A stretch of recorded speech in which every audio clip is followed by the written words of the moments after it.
So, hello, I'm Crimson. Most of y'all know me. There's a couple of faces I don't know, so thank you for coming, definitely. And I'm just going to talk about like my background, my influences, inspirations, some materials and techniques, and mostly the content stuff, just of sculptures and paintings. Come on. Sculptures and paintings, and some pottery. So, please feel free to interrupt me and ask me questions because I feel like I want it to be a conversation. So, yeah, don't feel like you're interrupting me or bothering me or anything. Please just ask. And so I'll just get started. So with this first slide, I thought I would include just some of the pictures of my kids because obviously being a mom, it influences me a lot. So I'm originally from London. I've been here since '93 when I came to EKU. And my major then was aerospace engineering. I was going to be an astronaut. So I went 2 years and I was like, yeah, that's not for me.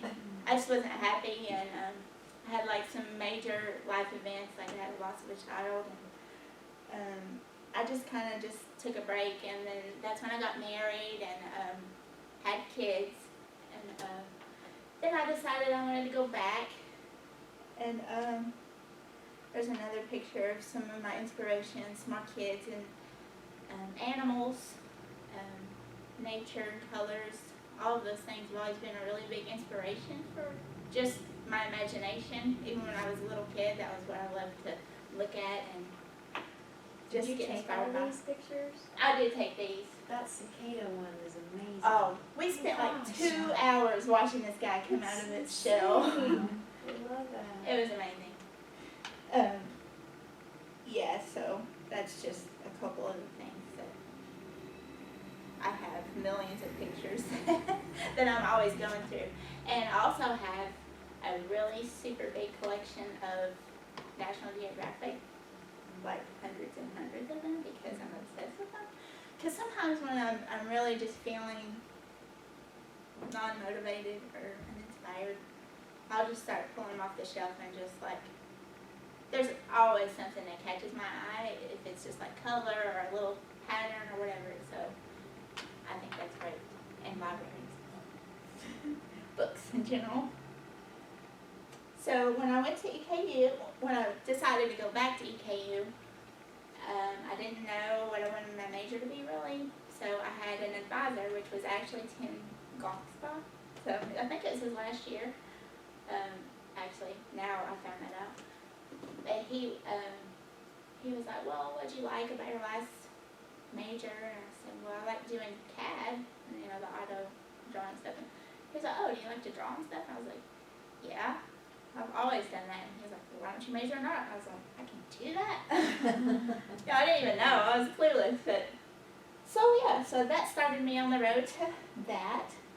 And when I went back, I sort of picked my major to be painting in the beginning because that's just kind of how I saw things, like in paintings. But obviously EKU has some amazing professors, and let's see, like Joe Monero was there with me. He was one of my major professors.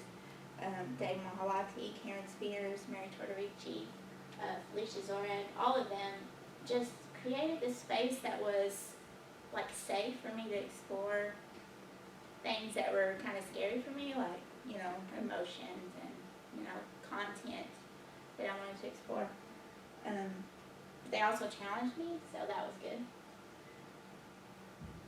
And so I just learned lots and lots of materials, techniques like painting, throwing, coil building, photography, printmaking, metalsmithing, all of those. I love them all. And like they were like, you have to pick a major, you know.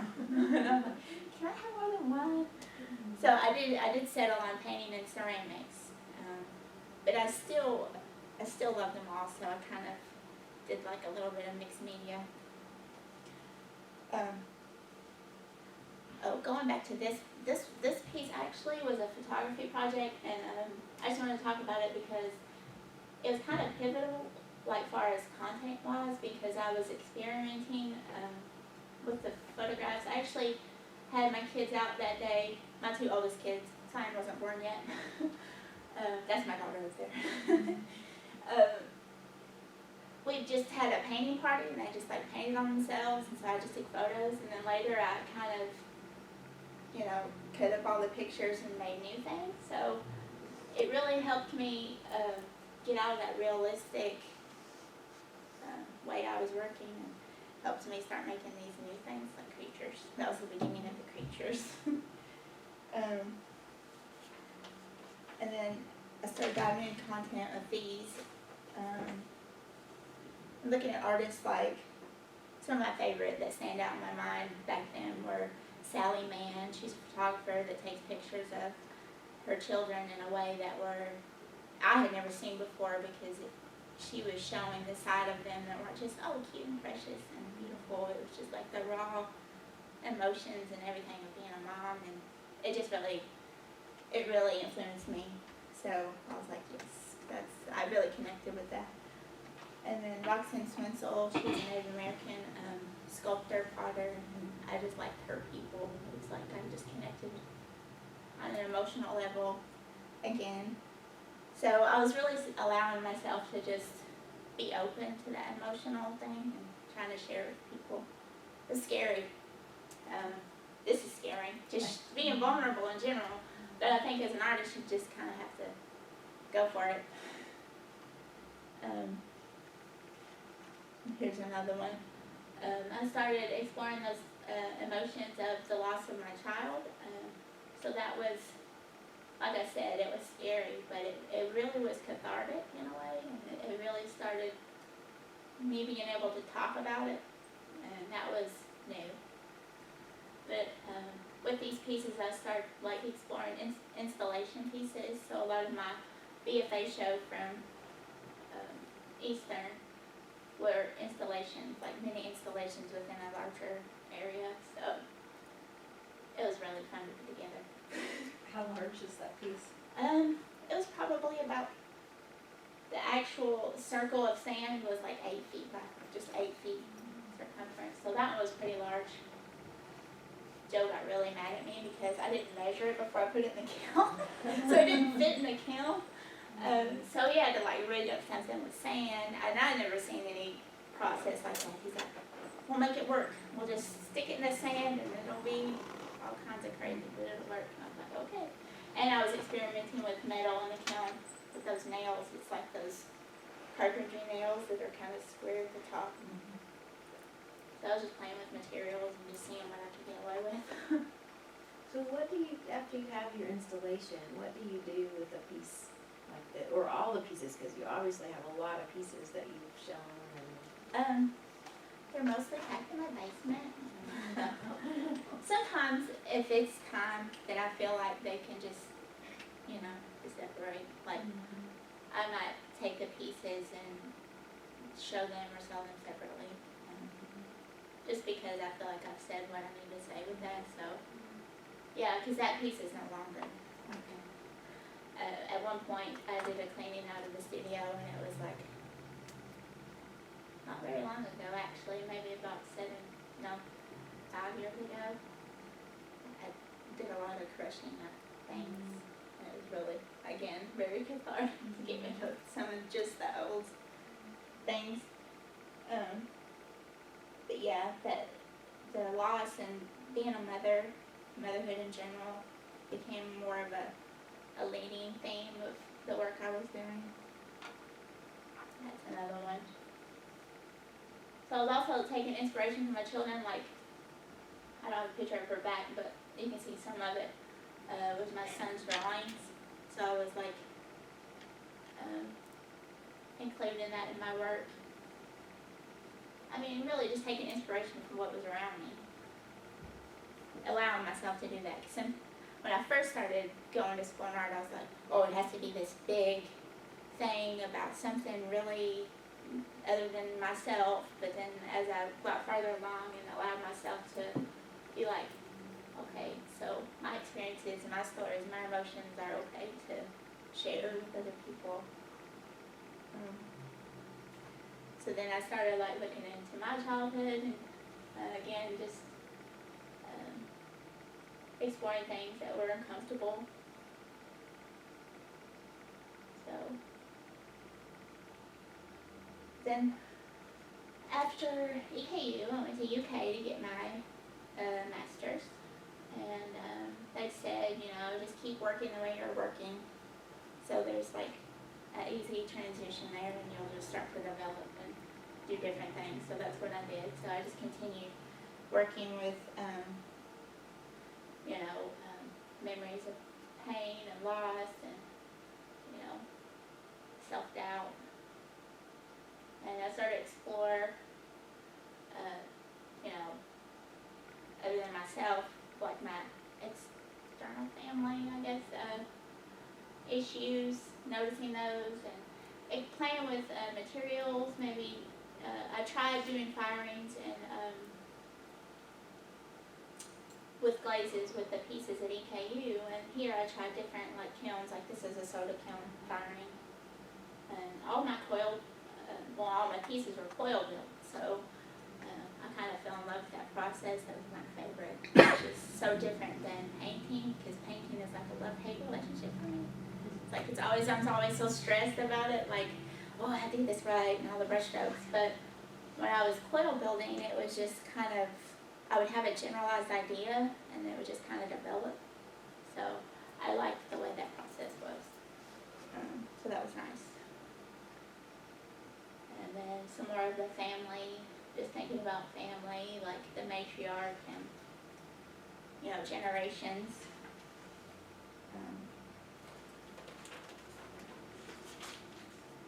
There's some more about loss. And then I was experimenting with mixed media, so these were strips of matte board so they actually come off the canvas. So I'll play with that a little bit, just different techniques and brush strokes and mark making. Trying to figure out, I guess your style doesn't really something you like, okay, now this is my style. It just kind of develops over time. But I did focus more on sculptures and paintings in grad school. This was sort of like it's a really bad slide, I'm sorry, but I just put it in there to show that it was like the deepest piece I did about the loss of my child, because I was actually going by memory. The exact memory is what I thought. So, that piece is no longer either. I just cut it up. So, it was just one of those things that was really cathartic though. So that's what is great about art, because even if no one ever sees it, it helps you just get out those things you just need to get out. Like if you keep it in your head, it just makes you. So, also with my third child, I was pregnant in grad school, which is same. And so I was, along with dealing with all of those emotions, I was already feeling very emotional and vulnerable and fragile, but also at the same time, you're carrying this life and you're like, wow, I'm doing this. So I actually painted this before I knew the sex of the baby, not even thinking, and I actually painted it as a girl. So hey, I knew, I guess. So then I also tried to experiment with, like, these are on paper, big sheets of paper, so different materials, and then I was trying to do symbolism and kind of crossing over like animals and like limbs, like not having limbs, maybe showing vulnerability, and just all different kinds of symbolism. And then my thesis show in grad school was really all of those things, exploring family, relationships, and I made it. It was called Underbelly of Familiars, so because I wanted it to be like your family, but the real side of your family, not what the outer people see. So, so all of these things. This piece was just like about my great grandmother and just kind of all the generations of people.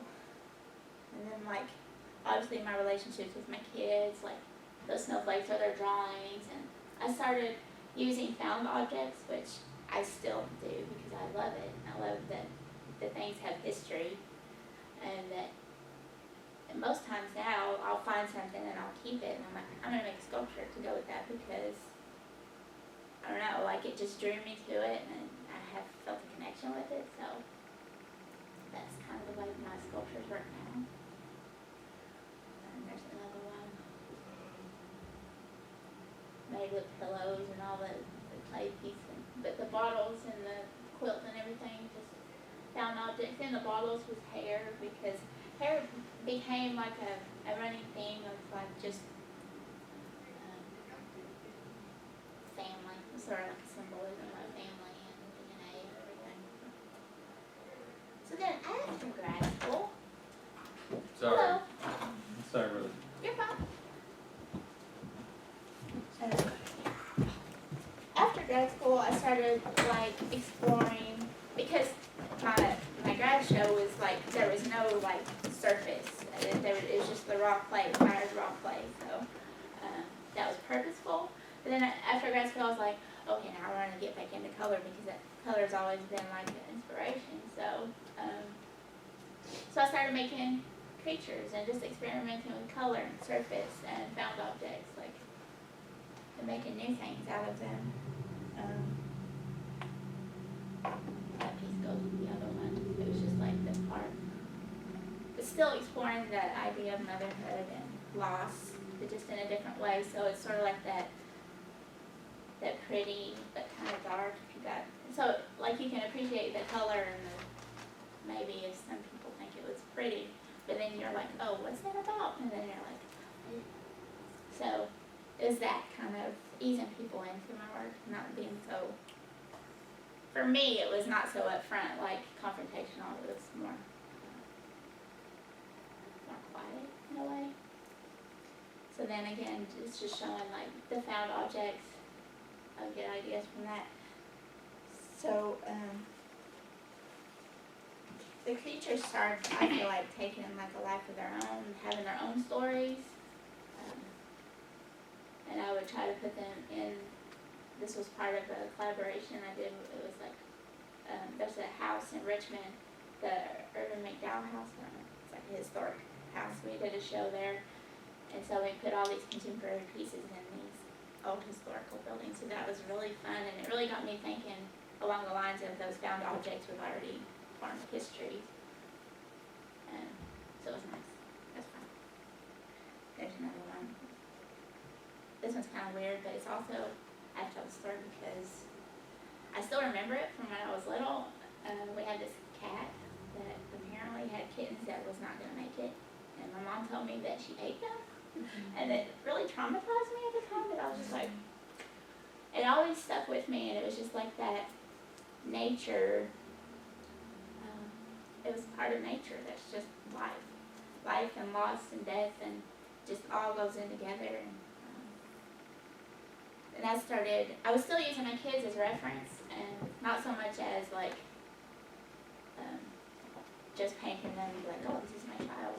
It was more of using them as muses, like, hey, come here and pose for me. So it wasn't really them, but it was kind of based on them. And maybe some of the things that they would do or attitudes they would have. And then I started working in watercolor and trying to do like more smaller things just to get a different feel. Hello. And I think those creatures became even more reserved and quiet, but also feeling some deep emotions. But that began to cross over into the pottery. Like, I did pottery in undergrad, but it was just like your basic pottery. I learned how to do it, did the glazes in the studio. I had one bowl that I drew on that I carved into. I still have that bowl. And it was influenced literally by Sesame Street. I don't even remember why, but I just remember that was the bowl because I kept it because that was the one that I was like, someday I'm going to draw things on my pottery. And eventually I did. So some of those creatures that I was working out in the 2D world, I was starting to put them on the clay. At first it started out with just one color with black and white, and then they got more colorful. All the while I was still making the creatures, and they were getting more colorful and having a life of their own, I think. So it was kind of like they had similar stories to me, but they were like parallel. They weren't necessarily about me anymore. So I kind of like, in my head, it was like you were entering into their story, like in the middle somewhere. So that's why I always did the dots, just so it's just like let people's imagination run wild where it's gonna go or where it came from. But then I try to let those sculptures influence the newer work because I wanted the pottery to be more sculptural. So I felt like there was a disconnect there. So I'm still working on that. That's challenging, but I liked more of where it was going. I liked the colors and I liked the way that I was building things and working that way. And just the idea of having a sculptural piece that is functional, that people can look at, and it's like having art that is usable. I mean, art is usable in a different way that, you know, that it's Functional. Yeah, functional. So that's just a couple more pieces, more newer pieces. Just having more fun with it. And then they get even more sculptural. So this is kind of where I'm at right now with my pottery. Trying to make even more sculptural things. So that's just something I'm still experimenting with. So recently I had a show, a solo show at the Loudon House in Lexington, and it was called what was it called? I knew I was gonna forget something. In Darkness She Blossoms. That was my title because I was kind of accumulating. The way I was thinking, it was going to be an installation of the past and the present and sort of how my story has unfolded. So a lot of the newer works, this is one of them, was dealing with the more recent life changes that I've had and going through a divorce and some mental health issues. It just helped me, again, just work through those things and start to begin the process of talking about them. So, I mean, this piece is kind of self-explanatory, sort of to me. I don't know if it is for anybody else. But like, so it's hollow, and the pillows, you might not be able to say, are organs. So each pillow had like different words on them with different organs. So that was it. And I was thinking, you'll see black reoccur now in the stuff I'm working on now because I'm thinking of light and dark. Everyone has light and dark in them, but the darkness is not always bad. Like you can, it's part of you, so you have to like, you know, engulf it and try to make it work for you in a way. And this is the last one I have, but that was another piece, and it was mainly about anxiety. I have anxiety pretty bad, so over the years it's gotten better, but looking back, I see how it's kind of ran my life, basically. And so now those things that I'm working through are more of like a mental thing, so that's basically all I had today. I would love if you all ask me questions, and, okay, yes. I'd love to ask you a question. Okay. Has anyone ever asked you to do a class with people that have anxiety or that have issues that art could help with? Because it seems like you really know how to pull that out. And not only of yourself, but out of other people. No one has, but I would love to do that actually. And I thought about it a lot, but I feel like sometimes Like you maybe have it's just something here. Huh? You have something here. Well, I just feel like, thank you, but I feel like I've never felt like, I don't know if you've all ever heard of imposter syndrome, but like, you just feel like oh, well, I couldn't do that. I couldn't help other people. I can't even help myself. So it's one of those things. So I'm trying to, but the people I take inspiration from, they're just sharing their story and kind of being like, hey, we're on this together. We And kind of that's all all you're got doing. similar problems. Yeah. So that's basically. Are you still doing, is all your pottery slab still? Or do you- Coil. Like, well, when I hand build the pieces, well, it can be slab, coil, and I do throw on the wheel. My mugs, I still like to hand build the handles because I like texture. Carving is my favorite part when I do the things on the wheel, so there's always that. But I would like to, in the future, I would like to maybe explore more of the wheel-thrown pieces and manipulating them on our own. So that's something I'm still working on. Do people ever surprise you with kind of their stories of what they're seeing in the piece that's totally different from yours, but it's Yeah. Oh yeah. And I love that because for me, the art is not about me anymore.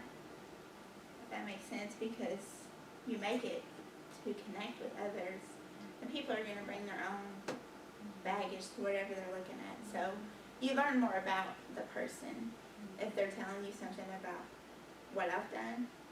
I learn a lot about that person and how they feel, and good or bad, whatever they're saying to me, I'm just like, okay, I see. So it's just good to have that conversation. For me, it's hard to speak sometimes, emotions and thoughts, but visually, that's kind of the way I communicate. So it's been hard over the years to actually talk about my artwork because it's like, that's why I made it visually. So, yeah. Well, good job today. Well, thank you. But, yeah.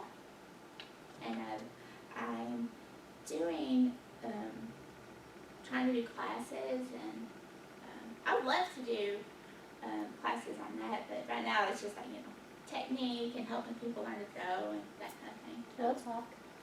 Yeah, so I'm just trying to make it as an artist. It's hard, guys.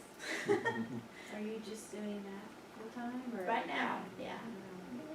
So it's scary, but you have to do what you can do to. I've seen your work previously when you were showing it at, I think, some art fair last year, and I was really impressed with all of your colors and the whimsy of your pieces, the way they have a lot of character to them. Thank you. Yeah, I've always been inspired by color, and even when I go to do a painting or a drawing, and I'm like, okay, I'm doing muted colors, it just comes out. I would be interested to see the finished product of the piece you were working on Friday. Oh, 'Cause yeah. it's fairly pastel and I muted, at least initially, what I saw early in the day. it's actually brighter than I intended. That was what I was thinking of when I said that, because I was going for pastels and it still turned out brighter. But I might go back into it and work on it some more. Are all the colors on the sculpture pieces, are those all glazes? No, I forgot to mention that. So when I was exploring the glazing and all that stuff in grad school, I just wasn't happy. I wasn't happy with it. I didn't like the risk of it, like not knowing how it was going to turn out after I spent all that time on the sculpture. And I was really a painter at heart, so I was just like, why am I not painting on my sculptures? So that's why I started doing that. And then even in my painting classes, I was showing my sculptures. I'm like, this is my painting. They ate that up. But no, that's not really how I felt. So what kind of, how do you do that? What kind of paint do you use? usually acrylic or oil. So you've already put like a clear glaze or? It's layers and layers because it looks so ugly when I start painting it. Like it's just like, ooh. what am I doing? I made a mistake, but I'm just like, no, I'm just gonna keep building up, and then finally it gets to something like that I'm happy with, so. Yeah, I mean, I haven't had a problem with, I haven't had to put a final shiny coat or anything on it, so. It ends up looking like skin to me, sort of like a soft glow, like a buff glow. So what about the pieces that people would, like a mug or a plate? Are those safe to be, Oh, yeah, those are glazes. they're glazed? Yeah, yeah. Yeah, all the functional pieces I've done are food safe and microwave and dishwasher. So that's what, another thing, like, it's a learning curve because I want to do the sculptural things for function, but I have to find glazes that I'm happy with. So that's where I'm at right now. I'm just working on that, trying to get better at doing that.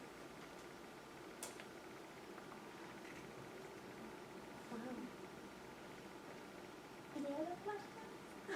Besides when you go to fairs and things like that, do you have places like in town or in Madison County where you sell your things? In Lexington, MS Resney Gallery has some of my stuff there, and try to sell on Etsy. My shop's down right now, but Etsy's super hard. It just takes so much time, and I haven't got into the groove of making the stuff, getting all the pictures and all the info wrote, and then put it on Etsy before I have to go to a sale. So I just haven't had enough inventory to do both. So I'll either have, okay, if I sell from it, I've heard to my Etsy off, because I've had that happen where I sold a piece off of Etsy, but it was at a gallery.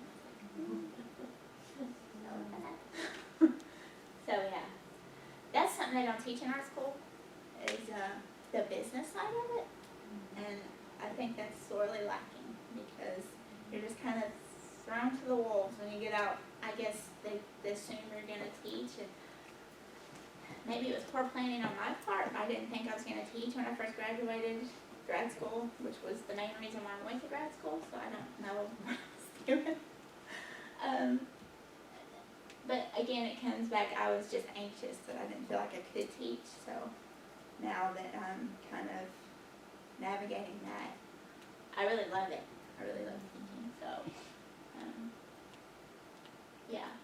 I kind of got off on here. No, you did answer. Okay. Yeah. What I mean is that it's just really hard, and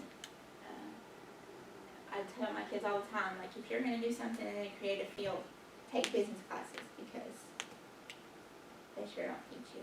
You're not the first artist to say that in this It's room. so hard, like, you just don't know, and it's kind of like you look back and you're like, are you doing this on purpose? Did you do this on purpose to me? Like, because you weren't taught, or what?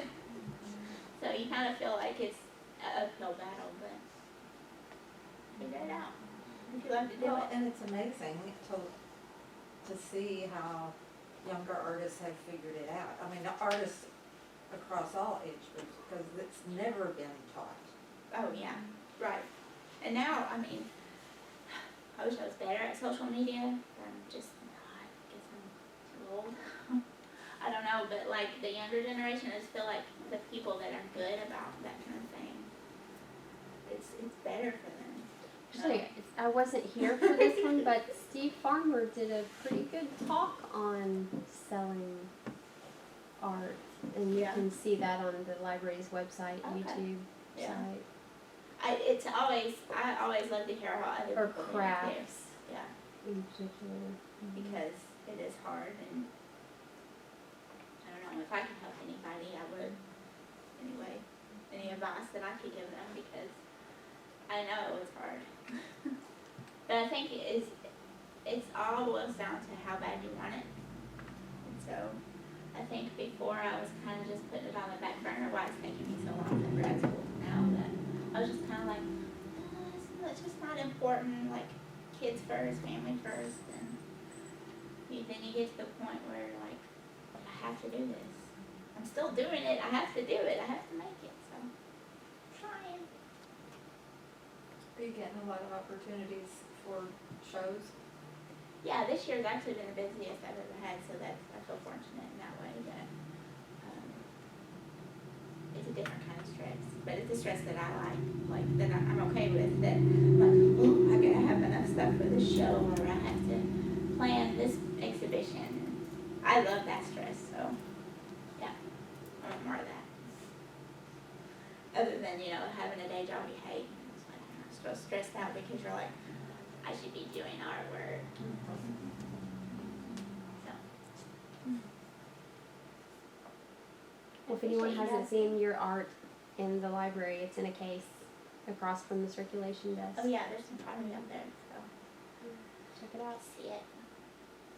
I appreciate you guys coming. Yeah, thank you. Thank you. Wonderful. Yeah. Over how long do we take it?